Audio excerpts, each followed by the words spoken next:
What's the meaning of life, Jordan Peterson? The adventure along the route, man. And I would say, where's that adventure to be found? In faith? What's the faith? The highest value is love, and truth is its handmaiden. That's a statement of faith, right? Because you can't tell. You have to act it out to see if it's true. Yeah. And so you can't even find out without, and that's so peculiar. You have to make the commitment a priority. Yeah. It's like a marriage. It's the same thing. It's like, well, is this the person for me? Oh, that's the wrong question. How do I find out if this is the person for me?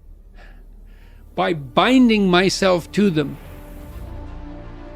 Well, maybe the same thing's true of life, right? You bind yourself to it. And the tighter you bind yourself to it, the more you find out what it is. First question is, well, what bugs you? What's bugging you? This is such a cool thing. It's like, where's my destiny? Well, what bothers you? Well, that's where your destiny is. Your destiny is to be found in what bothers you. Why do those things bother you? There's a lot of things you could be bothered by. Like a million things, man. But some things grip you.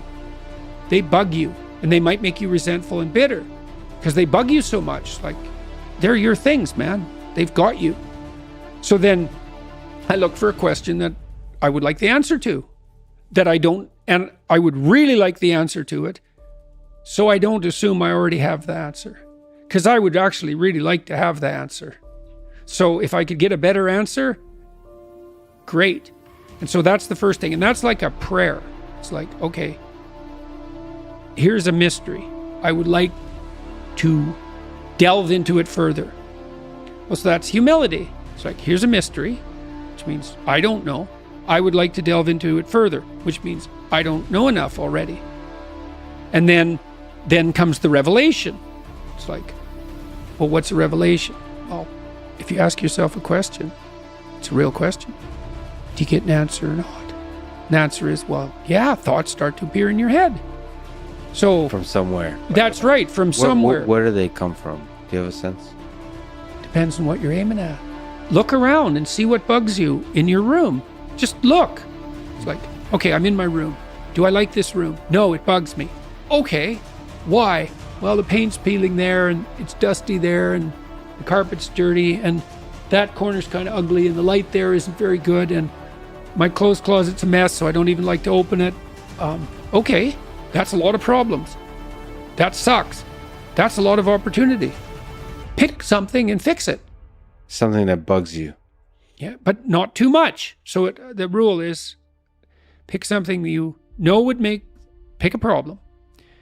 Pick a solution to it that you know would help, that you could do, that you would do. So you have to negotiate with yourself. It's like, well, I won't clean up this room. How do you know? I've been in here for 10 years and I've never cleaned it up. It's like, well, obviously that's too big a dragon for you. Would you clean one drawer? Find out. And so imagine now you want to be happy when you open that drawer and you think, well, that's stupid. It's like, is it? Maybe it's your sock drawer, which I cleaned up in my room the other day, by the way. You're gonna open that every morning. Yeah. So that's like 30 seconds of your life every day. Okay, so that's 3 minutes a week. That's 12 minutes a month. That's 2 hours a year. So maybe your life is made out of, you've got 16 hours a day.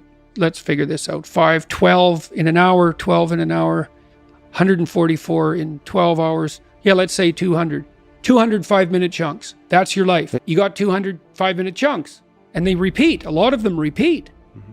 So if you get every one of those right, they're trivial, right? Who cares what my sock drawer looks like? It's like, fair enough, man, but that's your life. The things you repeat every day. The mundane things. Think, I could get all those mundane things right. That's the game rules. It's like, now all the mundane is in place. Now you can play because all the mundane's in place. And this is actually true. So with children, imagine you want your children to play. Well, play is very fragile neurologically. Any competing motivation or emotion will suppress play. So everything has to be in order. Everything has to be a walled garden before the children will play. That's a good way of thinking about it. So you put everything in order and you think, oh my God, now I'm tyrannized by this order. It's like, no, you aren't. Not if it's voluntary. And then the order is the precondition for the freedom. And so then all of a sudden you get all these things in order. It's like, oh, look at this. I've got some room to play here. And then maybe you're not depressed.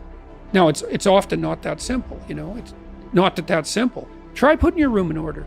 What's one thing I'm doing wrong that I know I'm doing wrong that I could fix, that I would fix? It's like, you meditate on that, you'll get an answer. And it won't be one you want, but it'll be the necessary one. You know, and it's often something that will point you to small things. So Carl Jung said, people in the modern world don't see God because they don't look low enough. And so imagine you're in your messy bedroom, you know, and you're sitting on the edge of the bed trying to have an honest dialogue with yourself. And the little voice says, you know, it's pretty disgusting in here. And you think, well, I'm way above such trivial niceties as organizing my room. It's like, well, that's pride. That's arrogance.